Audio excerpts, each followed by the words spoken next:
بسم اللہ الرحمن الرحیم وبہ نستعین والصلاة والسلام علی رسولہ الامین وعلی آلہ وصحبہ اجمعین اما بعد فاعوذ باللہ من الشیطان الرجیم بسم اللہ الرحمن الرحیم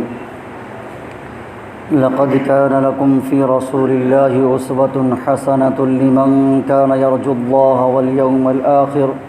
وذكر الله كثيرا وقال النبي الكريم صلى الله تعالى عليه وسلم إنما بعثت لأتمم مكارم الأخلاق وقال وأيضا وكان رسول الله صلى الله عليه وسلم من أحسن الناس خلقا آمنت بالله صدق الله مولانا العظيم وصدق رسوله النبي الكريم ونحن على ذلك لمن الشاهدين والشاكرين والحمد لله رب العالمين اللهم صل على سيدنا محمد وعلى آل سيدنا محمد وبارك وسلم۔ محترم بزرگوں اور دینی بھائیوں، السلام علیکم ورحمۃ اللہ وبرکاتہ۔ گزشتہ جمعہ ہم نے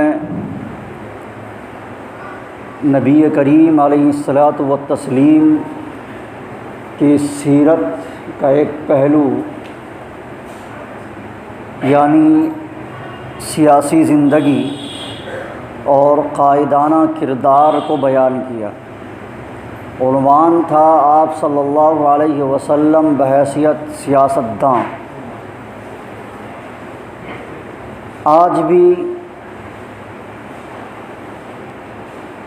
رسول اللہ صلی اللہ علیہ وسلم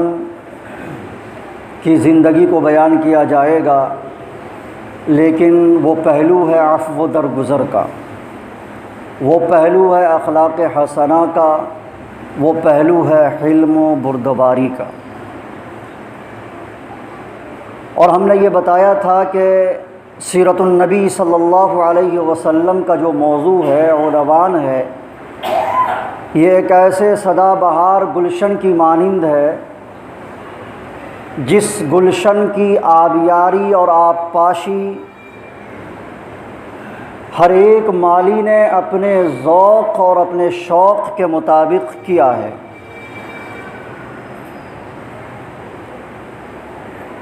جناب محمد الرسول اللہ صلی اللہ علیہ وسلم کی ولادت سے لے کر بلکہ اس سے پہلے جو بعثت سے پہلے اور ولادت سے پہلے دنیا کے جو حالات تھے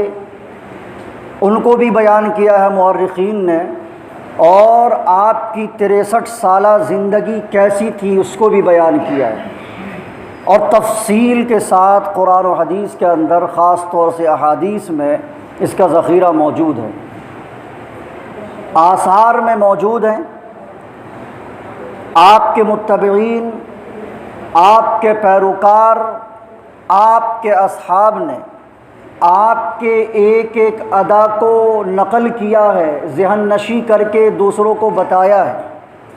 کہ آپ کے اخلاق کیا تھے، آپ کا کردار کیا تھا، آپ کی گفتار کیسی تھی، آپ کی رفتار کیسی تھی، آپ کی چال چلن کیسی تھی، آپ کا رہن سہن کیسا تھا، آپ بولتے تو کیسے بولتے تھے، آپ ہنستے تھے تو کیسے ہنستے تھے، آپ جب مجلس میں گفتگو کرتے تو کس طرح سے گفتگو کرتے، آپ کی نجی زندگی اور پرائیویٹ زندگی کیسی تھی، آپ کی انفرادی زندگی کیسی تھی، آپ کی سماجی معاشرتی اور سوسائٹی کی زندگی جو سماجی زندگی ہے وہ کیسی تھی۔ آپ کے اصحاب نے ہر ایک ادا کو محفوظ کیا اور امت جو آ رہی ہے بعد میں ان کو نقل بھی کیا۔ جناب محمد رسول اللہ صلی اللہ علیہ وسلم کی زندگی کامل اور مکمل ہے۔ مسائل انسانی کا کوئی بھی ایسا شعبہ نہیں ہے جس کے اندر آپ کی مکمل رہنمائی موجود نہ ہو۔ جناب محمد رسول اللہ صلی اللہ علیہ وسلم نے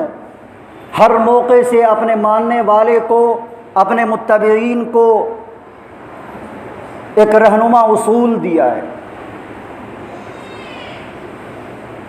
ابھی حالیہ دنوں میں، اور یہ موضوع جو ہم نے انتخاب کیا اس موضوع کا، اس کی بنیادی وجہ یہی ہے کہ حالیہ دنوں میں ہمارے اس گاؤں یا آس پڑوس میں جو ماحول تھے، جس طرح کے حالات تھے، جو ماحول تھا، اور جس طرح سے رشتہ داریوں میں دراڑ پیدا ہوا، خلل واقع ہوا، تعلقات خراب ہوئے، اور ایک دوسرے سے کس طرح دوریاں بناتے چلے گئے ہم لوگ، ہمیں سیرت النبی صلی اللہ علیہ وسلم سے یہ سبق ملتا ہے کہ یہ تمام حالات وقتی تھے، ان تمام حالات کو اب بھول جانا چاہیے۔ اس میں جو کمی بیشی ہوئی ہمیں عفو درگزر سے کام لینا چاہیے۔ ہم ان تمام واقعات کو، ان تمام باتوں کو اور ان تمام حالات کو بھول جائیں، بہتری اسی میں ہے۔ اور جس طرح سے ہم پہلے باہم شیر و شکر کی طرح رہتے تھے، تعلقات خوشگوار تھے، رشتہ داریاں اچھی تھیں، اور حسن سلوک ہر ایک سے کرتے تھے، اسی طرح ہمارے یہ جو حالات اب ہیں، جو پہلے تھے اسی طرح کے حالات اب بھی ہو جانے چاہیے۔ اگر نہیں ہیں تو خدا کی قسم ہم جناب محمد الرسول اللہ صلی اللہ علیہ وسلم کے سچے نام لیوا نہیں ہیں۔ اس کا مطلب یہ ہے کہ ہم اپنی ذاتی مفاد کو پیش نظر رکھتے ہیں۔ اس کا مطلب یہ ہے کہ ہم خود غرض ہیں، ہم مطلب پرست انسان ہیں، کہ ہم نے وقتی مفاد کو حاصل کرنے کی خاطر جتنی جد و جہد کی اور اس میں کامیابی یا ناکامی ہوئی، اس کا ہم بدلہ لینے کے لیے ان تمام باتوں کو اپنے ذہن میں رکھیں اور اپنے دل میں محفوظ رکھیں، اور وقتاً فوقتاً اس کا اظہار کرتے رہیں، تو یہ بالکل بھی کسی طرح سے مناسب نہیں ہے ہم عاشقان رسول کے لیے صلی اللہ علیہ وسلم۔ یہ اتار چڑھاؤ اور یہ نشیب و فراز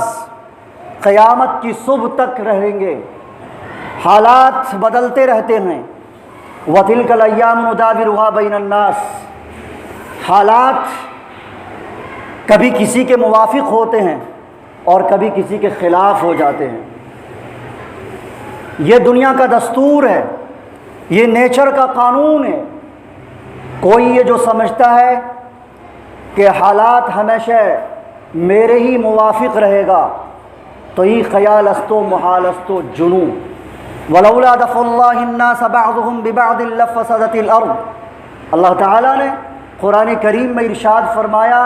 کہ ہم بعض کو بعض کے ذریعے سے دفع کرتے رہتے ہیں، آگے پیچھے کرتے رہتے ہیں۔ کبھی کسی کو پاور میں لا کر کے تخت نشی کر دیتے ہیں، اور کسی کو ہم پھر اس تخت سے نیچے خاک نشی کر دیتے ہیں۔ یہ کیوں کرتے ہیں؟ اگر ایسا نہیں کرتے تو زمین پر فساد برپا ہو جاتا، لفسدت الارض۔ تو وَتِلْكَ الْأَيَّامُ نُدَاوِلُهَا بَيْنَ النَّاسِ، یہ حالات کا اتار چڑھاؤ ہوتا رہے گا، حالات اس طرح کے آتے رہیں گے، لیکن وہ وقتی حالات تھے، جو ہوا سو ہوا۔ اب ہمیں یہ چاہیے کہ ہم جناب محمد الرسول اللہ صلی اللہ علیہ وسلم کی زندگی سے سبق لیں اور اپنے اندر جذبہ عفو درگزر کو پیدا کریں۔ ہم اپنے اندر حلم و بردباری کو لائیں اور عفو درگزر سے کام لیں، اور انتقام کا جو جذبہ ہے یا کسی طرح سے بھی اس طرح کی باتیں ہیں، ان تمام باتوں کو بالائے طاق رکھ دیں۔ جناب محمد الرسول اللہ صلی اللہ علیہ وسلم کی ذات اگر آپ چاہتے تو اپنے دشمنوں سے بدلہ جگہ جگہ پر لے لیتے۔ آپ کے ساتھ اللہ تھا،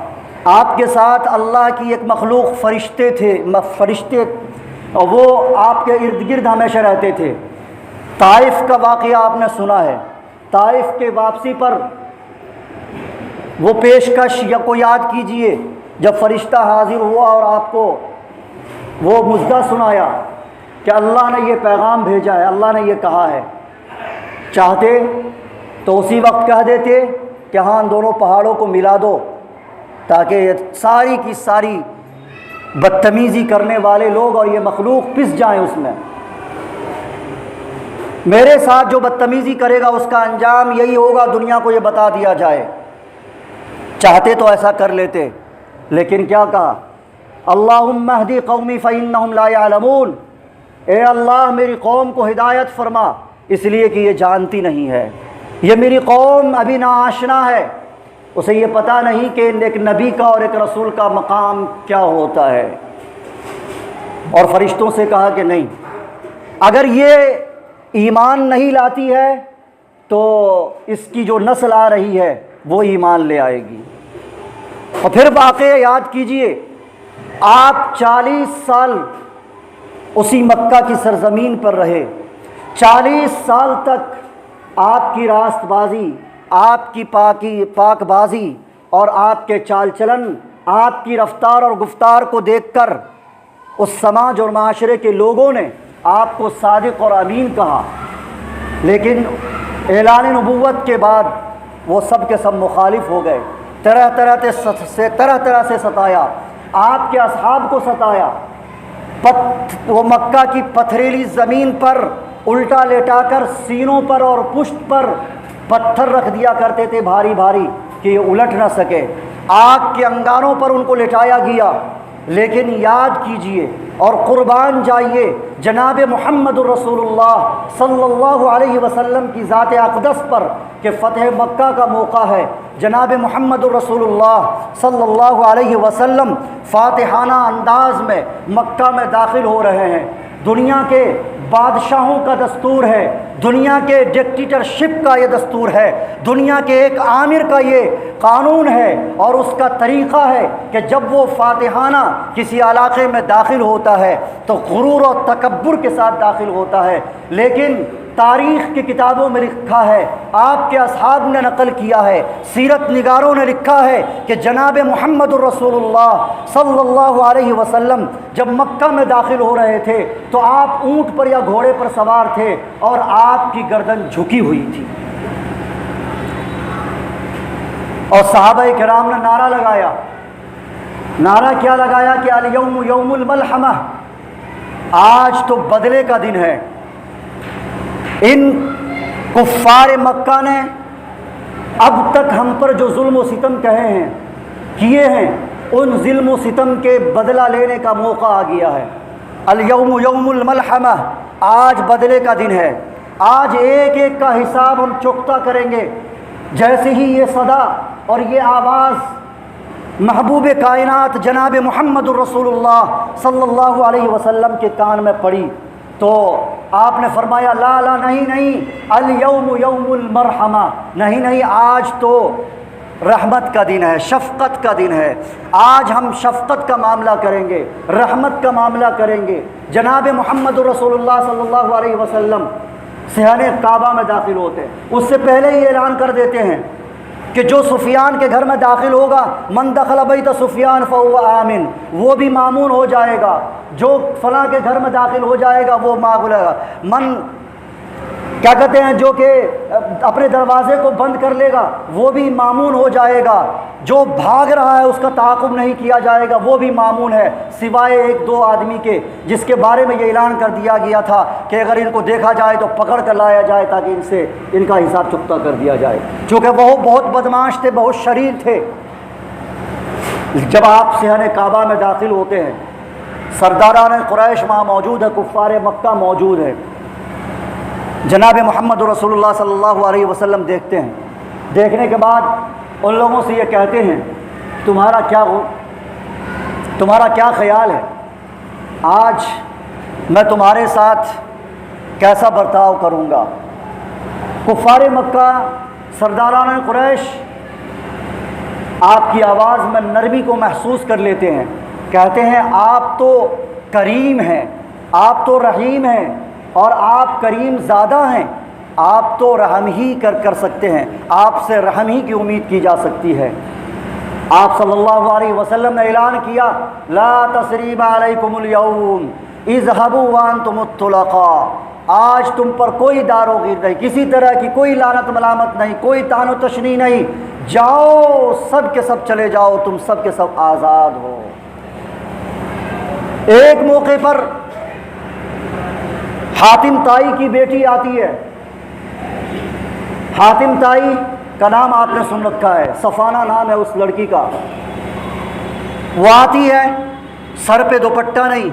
جنگ میں قید بن کر آتی ہے، لونڈی کی حیثیت سے، کنیز کی حیثیت سے آتی ہے،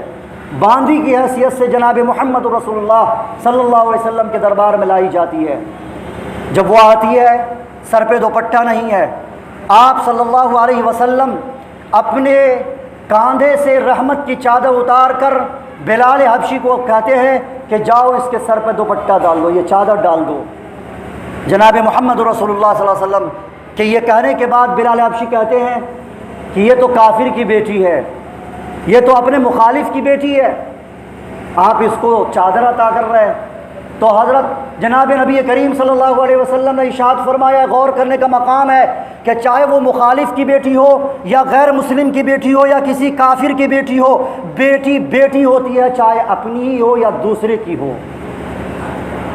لہذا ان کے سر پر دوپٹہ اڑا دیا جائے۔ اور جناب محمد رسول اللہ صلی اللہ علیہ وسلم نے کہا کہ تمہارے باپ کی سخاوت کی وجہ سے جاؤ، تم کو میں آزاد کرتا ہوں۔ وہ حاتم طائی کی بیٹی صفانہ کہتی ہے کہ نہیں، یہ کیسے ہو سکتا ہے کہ میں آزاد ہو جاؤں اور میرے قبیلے طے کی جو لوگ جو ہیں آپ کی قید میں رہیں؟ اگر میں جاؤں گی آزاد ہو کر تو اپنے تمام کے تمام لوگ کو ساتھ لے کر جاؤں گی، ورنہ میں یہی رہوں گی۔ جناب محمد رسول اللہ صلی اللہ علیہ وسلم فرماتے ہیں کہ جاؤ، تمہارے باپ کی سخاوت کی وجہ سے، کریمانہ برتاؤ کی وجہ سے تمہارے تمام لوگوں کو آزاد کرتا ہوں۔ اس کا نتیجہ یہ ہوتا ہے کہ وہ سب کے سب مسلمان ہو جاتے ہیں۔ ابو ثمامہ کا نام آپ نے سنا ہوگا، ایک مرتبہ جناب محمد رسول اللہ صلی اللہ علیہ وسلم کے قتل کے در پہ ہو جاتا ہے، وہ بندہ، ان کو قید کر لیا جاتا ہے، مسجد نبوی صلی اللہ علیہ وسلم کے ستون سے ان کو باندھ دیا جاتا ہے۔ اللہ کے نبی صلی اللہ علیہ وسلم آتے جاتے پوچھتے ہیں کیف بک یا ثمامہ، کیا حال ہے ثمامہ؟ تو ثمامہ فرماتے ہیں کہ بہت اچھا ہوں یا رسول اللہ۔ آتے جاتے اسی طرح کئی مرتبہ پوچھتے ہیں، ہر مرتبہ یہی جواب دیتا ہے۔ اللہ کے نبی صلی اللہ علیہ وسلم کا اعلان ہوتا ہے ثمامہ کو کھول دو، وہ کھول دیے جاتے ہیں۔ وہ کچھ دور جاتے ہیں، جانے کے بعد وہ ایک نہر سے یا ایک چشمے سے اپنے کو پاک صاف کرتے ہیں، غسل فرماتے ہیں۔ غسل کرنے کے بعد اللہ کے نبی صلی اللہ علیہ وسلم کے دربار میں آتے ہیں، اور آنے کے بعد کلمہ طیبہ پڑھ لیتے ہیں، کلمہ شہادت پڑھتے ہیں، اشہد ان لا الہ الا اللہ واشہد انک محمد رسول اللہ۔ اگر وہ چاہتے تو اسی وقت جس وقت کے قید کر دیے گئے تھے وہ کلمہ پڑھ لیتے، لیکن نہیں، اللہ کے نبی صلی اللہ علیہ وسلم کے اخلاق کریمانہ سے متاثر ہو کر اور شریفانہ کردار سے وہ متاثر اس قدر ہوا کہ وہ باہر جا کر، تاکہ لوگ یہ نہ سمجھے کہ قید میں رہ کر کے یہ اس قید میں رہنے کی وجہ سے یہ اسلام قبول کیا ہے، آزاد ہو کر باہر جا کر پاک صاف ہو کر پھر آیا، تاکہ یہ لوگ سمجھیں کہ دنیا یہ سمجھنے پر مجبور ہو جائے کہ اس نے دباؤ میں اسلام قبول نہیں کیا، بلکہ اللہ کے نبی صلی اللہ علیہ وسلم کے حلم و بردباری اور اخلاق کریمانہ کی وجہ سے متاثر ہو کر اسلام کو قبول کیا ہے۔ اسی طرح سے ایک قیدی کو اسی طرح ستون سے باندھا گیا تھا، وہ کرا رہا تھا جناب محمد رسول اللہ صلی اللہ علیہ وسلم رات میں سو رہے تھے، آنکھ نہیں لگی، وہ جب کراتا آپ صلی اللہ علیہ وسلم بے چین ہو جاتے، فرمایا کہ جاؤ اس کی بندش کو تھوڑی سی ڈھیلی کر دو۔ جب اس کو چین آیا تو پھر اللہ کے نبی صلی اللہ علیہ وسلم نے چین کی نیند لی، یہ ہمارے اور آپ صلی اللہ پیارے نبی صلی اللہ علیہ وسلم کے اخلاق کریمانہ ہے اور اخلاق فاضلانہ ہے۔ یہ اخلاق حسنہ اور صحیح کہا ہے کہ ہم تیر اور تلوار کے ذریعے سے تو کسی کی زمین چھین سکتے ہیں، لیکن کسی کے دل کو نہیں جیت سکتے۔ اگر دل کو جیتنا ہے تو ضرورت اس بات کی ہے کہ اللہ کے نبی صلی اللہ علیہ وسلم کے اخلاق حسنہ کو اپنائیں۔ آپ صلی اللہ علیہ وسلم نے دشمنوں کے ساتھ بھی اچھا سلوک اور اچھا برتاؤ کر کے پوری دنیا کو یہ پیغام دیا ہے کہ دوستوں کے ساتھ مودت تو سبھی کرتے ہیں، اپنوں کے ساتھ محبت تو سبھی کرتے ہیں، آشناؤں کے ساتھ حسن سلوک تو سبھی کرتے ہیں۔ مزہ تو جب ہے کہ جب مخالفوں کے ساتھ بھی شفقت کا برتاؤ کیا جائے، اپنے فریق مخالف کے ساتھ بھی رحم کا معاملہ کیا جائے، عفو درگزر کا معاملہ کیا جائے، اس کے ساتھ اچھا برتاؤ کیا جائے۔ اور جناب نبی کریم صلی اللہ علیہ وسلم کی پوری زندگی اس سے لبریز ہے۔ ایک موقع پر اللہ کے نبی صلی اللہ علیہ وسلم کی اس طرح کئی واقعات ہیں، سینکڑوں واقعات آپ کو تاریخ میں مل جائیں گے۔ ایک موقع پر جنگ کے موقع پر ایسا ہوا کہ اللہ کے نبی صلی اللہ علیہ وسلم واپس ہو رہے تھے، ایک درخت کے نیچے سائے میں تشریف فرما ہے، آپ کی تلوار لٹک رہی ہے۔ ایک شخص وہاں آ گیا، آنے کے بعد اللہ کے نبی صلی اللہ علیہ وسلم کو جگایا، تلوار کھینچ سونت لی اس نے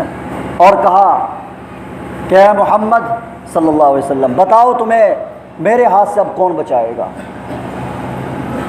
تو اللہ کے نبی صلی اللہ علیہ وسلم نے پورے اعتماد سے کے ساتھ کہا کہ اللہ۔ جس طرح یہ زبان سے اللہ کا لفظ نکلا ویسے ہی اس کے بدن پر کپ کپی اور راشا طاری ہو گیا اور اس کے ہاتھ سے اس کی تلوار چھوٹ گئی۔ اللہ کے نبی صلی اللہ علیہ وسلم نے اس کی تلوار پکڑ لی اور پھر یہ کہا کہ بتاؤ اب محمد کے ہاتھ سے تمہیں کون بچائے گا؟ تو چونکہ اس کا ایمان محمد صلی اللہ علیہ وسلم پر اور اللہ کی ذات پر نہیں تھا، اسی لیے کہا کہ آپ کے سوا مجھے کوئی بچا نہیں سکتا ہے۔ اگر چاہتے تو اللہ کے نبی صلی اللہ علیہ وسلم انتقام کا پورا ایک دم جانی دشمن ہے۔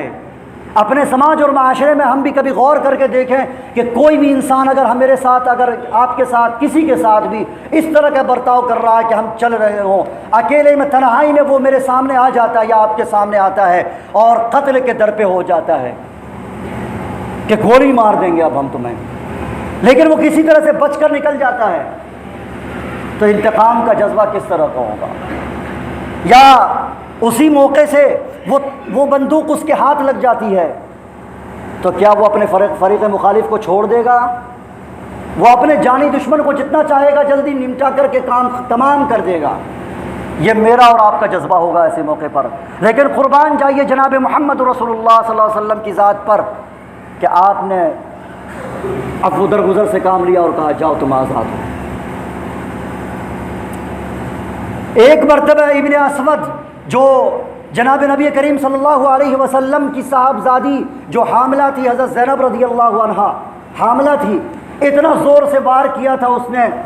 کہ اسی میں ان کا انتقال بھی ہو گیا، حمل بھی ضائع ہوا اور حضرت زینب رضی اللہ تعالی عنہا کا انتقال بھی اسی میں ہو گیا۔ تو ایک طرح سے ابن اسود قاتل ہے جناب محمد رسول اللہ صلی اللہ علیہ وسلم کی صاحبزادی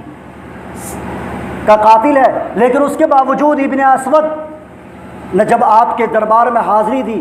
اور معافی مانگی تو آپ صلی اللہ علیہ وسلم اس کو بھی معاف کر دیا۔ ایک حبشی جس کے بارے میں آتا ہے کہ ہندا نے اس سے کہا تھا کہ میرا کلیجہ اسی وقت ٹھنڈا ہوگا جب کہ حضرت حمزہ رضی اللہ تعالیٰ نے جو حضرت صلی اللہ علیہ وسلم کے چچا ہیں، کہ اس کے کلیجے کو جب تک میں چبا نہ لوں تب تک میرا دل مطمئن نہیں ہوگا، میرے دل کو اطمینان نصیب نہیں ہوگا۔ چنانچہ اس نے اپنے غلام کو بہت ابھارا، کہا جاؤ اور جا کر کے حمزہ کو کسی طرح سے بہکا کر لاؤ، اس کو زخمی کر کے لاؤ اور اس کے سینہ کو چیر کر اس سے کلیجہ نکال کر لاؤ تاکہ میں اس کلیجے کو چباؤں۔ اور ایسا ہی ہوا، حضرت حمزہ رضی اللہ تعالی عنہ کے سینے کو چاک کیا اور ان کے سینے سے کلیجے اور دل کو نکال کر اس ہندا نے، اس عورت نے، سفیان کی بیوی ہے، چبایا اس کو، کان کو نہ کاٹا، آنکھ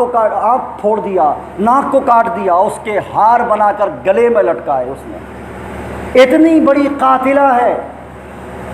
فتح مکہ کے موقع پر جناب محمد رسول اللہ صلی اللہ علیہ وسلم نے اعلان کیا تھا کہ اس کو اگر کہیں مل جائے تو پکڑ کر لاؤ، اس سے انتقام لینا ہے۔ لیکن وہ چالاک تھی،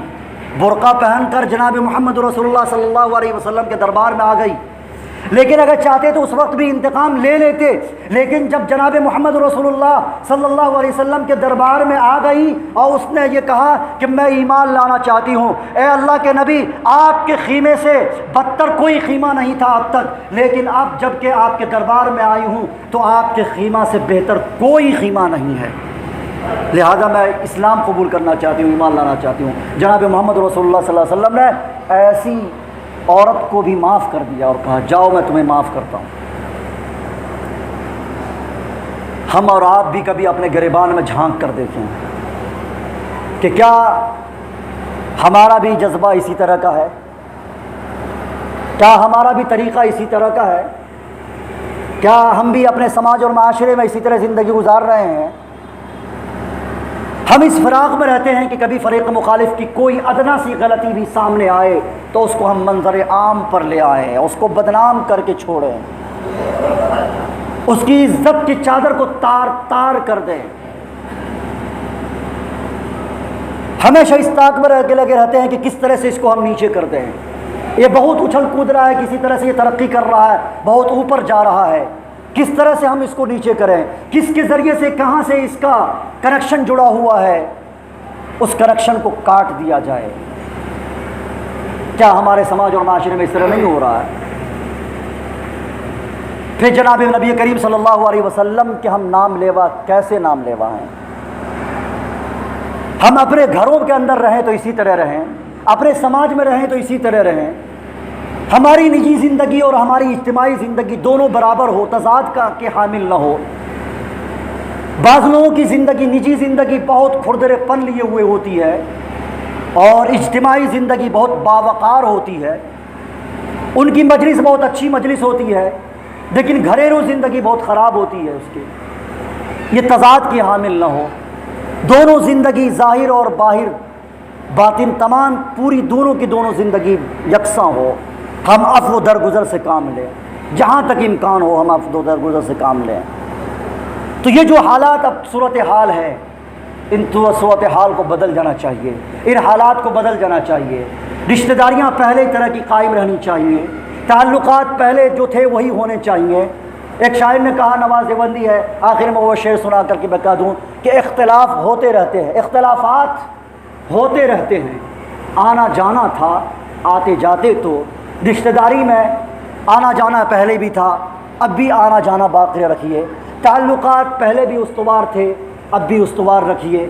جس طرح خوشگوار پہلے ہم زندگی گزار رہے تھے اسی طرح خوشگوار زندگی اب گزاریں، چاہے وہ بیوی بچوں کے درمیان ہو، چاہے وہ اپنے دوستوں کے درمیان والی زندگی ہو، چاہے اپنی سماجی زندگی کے درمیان جو لوگوں کے ساتھ جو زندگی ہو، تمام زندگی میں کسی طرح کے بھی انتقام کا جذبہ ہمارے اندر نہیں اٹھنا چاہیے، بلکہ ان تمام جذبوں کو ختم کر کے ہم اثر نو اسی طرح کی زندگی گزاریں۔ اللہ تعالی ہم سب کو جناب محمد رسول اللہ صلی اللہ علیہ وسلم کے اسوہ کو اپنانے اور اسی کے مطابق زندگی گزارنے کی توفیق عطا فرمائے، عفو درگزر، حلم و بردباری کا جذبہ ہمارے اندر پیدا کرنے کی توفیق عطا فرمائے۔ آمین۔ وآخر دعوانا الحمدللہ رب العالمین۔